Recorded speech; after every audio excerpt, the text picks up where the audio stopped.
Akhir-akhir ini, bahasa pemrograman Go buatan Google sangat populer di Indonesia, dan banyak startup yang mengadopsi bahasa ini untuk membuat perangkat lunaknya. Go adalah salah satu bahasa yang mudah dipelajari. Di video ini, kita akan memulai coding dengan Go dengan menggunakan Visual Studio buatan Microsoft. Ayo kita mulai!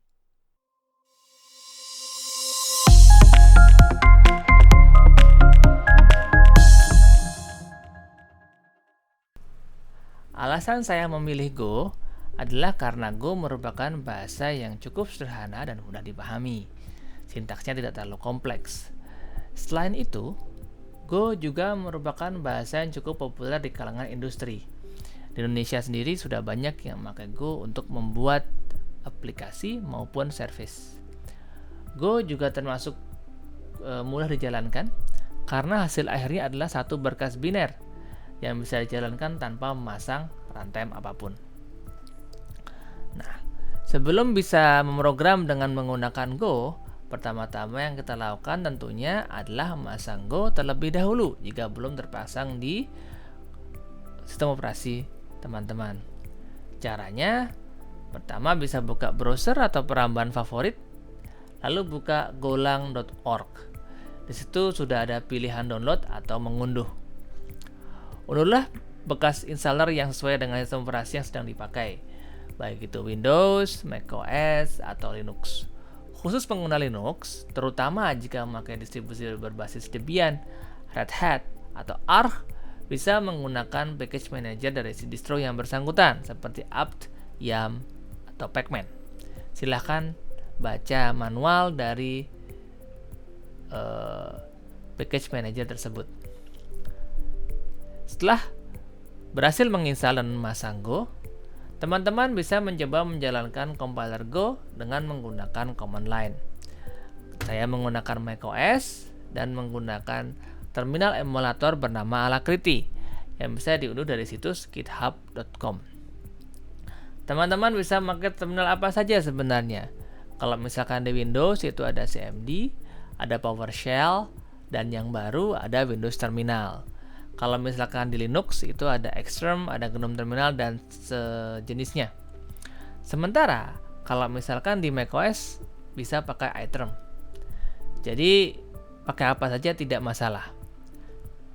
Caranya di terminal tadi ketik saja Go spasi version. Jika berhasil terinstall dengan benar, maka akan menampilkan versi compiler Go yang terpasang. Jika sudah berhasil, berarti Go sudah terpasang dengan baik dan kita bisa mulai memprogram.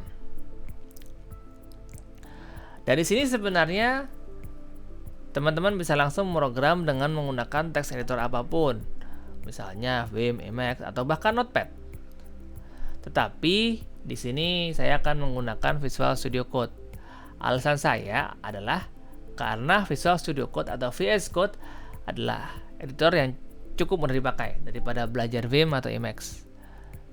Ini familiar shortcut-shortcutnya. Selain itu, Visual Studio Code ini merupakan editor teks yang sangat aksesibel atau bisa diakses. Jadi misalkan teman-teman ada yang punya gangguan penglihatan, VS Code ini bisa diakses dengan menggunakan screen reader seperti NVDA atau JAWS di Windows, VoiceOver di macOS, ataupun kalau di Linux itu ada software namanya Orca. Untuk memasang VS Code, yang perlu dilakukan adalah membuka code.visualstudio.com, lalu unduh Visual Studio Code sesuai dengan sistem operasi yang teman-teman pakai. Setelah memasang, jalankan Visual Studio Code dan klik tombol extension. Lalu kemudian carilah ekstensi untuk Go di sana yang buatan Google, lalu klik install. Sebelum melanjutkan, kita tentunya harus menentukan di mana kita akan menyimpan proyek Go kita. Saya menggunakan macOS, sehingga saya simpan di Home Projects I Edit seperti yang tertulis di dalam terminal, lihat di salah terminal. Sementara kalau menggunakan Windows atau sistem operasi lain, silakan pilih di mana saja, di mana Anda teman-teman bisa menyimpan proyek dengan membuat folder baru. Untuk kemudian di terminal kita bisa masuk ke folder yang barusan dibuat itu dengan menggunakan perintah cd. Ketika kita memasang Visual Studio Code, biasanya sudah ada perintah code di sana. Kita tinggal navigasi ke lokasi, kemudian kita ketik code spasi titik. Di sini VS Code akan membuka folder di mana kita berada sekarang. Ada opsi lain, yaitu dengan menggunakan tombol Open Folder dan memilih lokasi tempat kita menyimpan proyek Go kita. Nah, langkah selanjutnya adalah membuat berkas baru. Kita namai main.go. Dalam bahasa programan Go, berkas source code atau kode sumber disimpan dengan ekstensi .go. Untuk saat ini, karena software kita masih sangat sederhana, kita hanya perlu satu berkas ini saja. Ketika kita membuat berkas main.go tadi, Visual Studio mungkin akan meminta memasang beberapa alat pendukung. Jadi, klik saja install all, dan jika ada permintaan pembaruan, klik saja update. Dan pastikan koneksi internet stabil, dan tunggu sampai VS Code selesai memasang semua alat yang diperlukan untuk mempermudah kita program dengan menggunakan Go. Setelah pemasangan selesai, kita mulai bisa membuat package pertama kita. Ketik package main. Jadi, package utama dalam bahasa programan Go itu namanya main. Sebelum kita lanjutkan lebih jauh, saya coba setting dulu deh Visual Studio-nya supaya lebih mudah dibuka dengan memperbesar fontnya jadi 24. Alright, kita kembali ke editor. Nah, dalam bahasa pemrograman Go, ya, entry point-nya itu namanya main. Untuk mendefinisikan, cukup saja ketik func main, lalu diteruskan dengan kurung kurawal. Nanti Visual Studio akan melakukan autocomplete secara otomatis. Jika teman-teman perhatikan, sintaksnya mirip ya, mirip dengan C atau Java, yaitu pakai kurung kurawal. Sedangkan untuk indentasinya, Go hanya menggunakan tab. Tapi teman-teman tidak perlu khawatir karena biasanya editor akan memformat secara otomatis. Jadi tidak perlu takut kalau misalkan salah, gitu kan.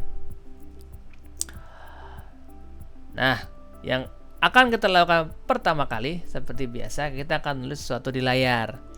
Di dalam bahasa pemrograman Go, ini dilakukan oleh package namanya FMT. Dan tentunya kita nggak hafal dong, isinya apa aja gitu kan.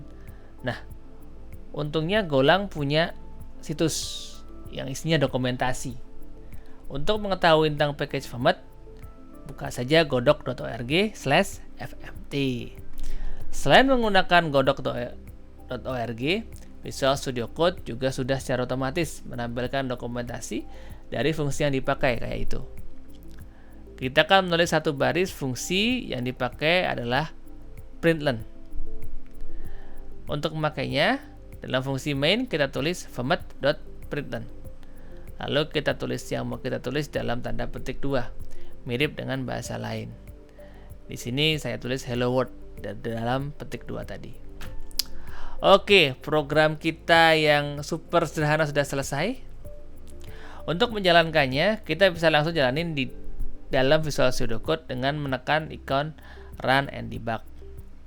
Di jendela sebelah bawah debug console akan keluar output yang kita inginkan. Nah, ada cara lain juga dengan terminal. Tinggal masuk saja seperti tadi. Kemudian kita ketik perintahnya go run bintang.go. Oke, itu tadi cara menjalankan aplikasi Go dengan go run.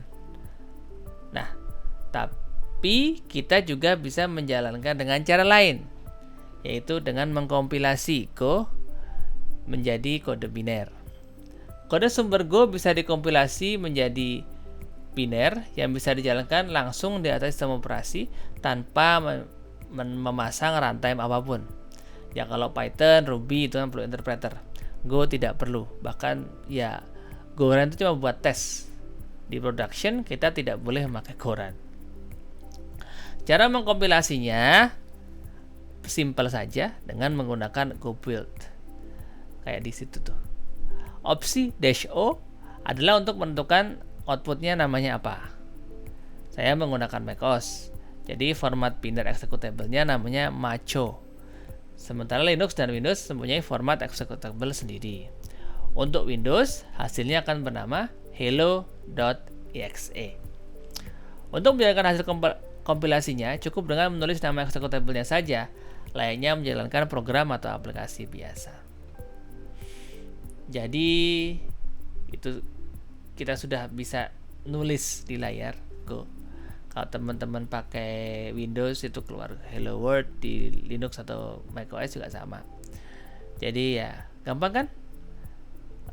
Satu kode bisa dikompil di sistem operasi yang lain-lain dan kita bisa jalankan langsung tanpa interpreter. Makanya saya senang sekali sama Go.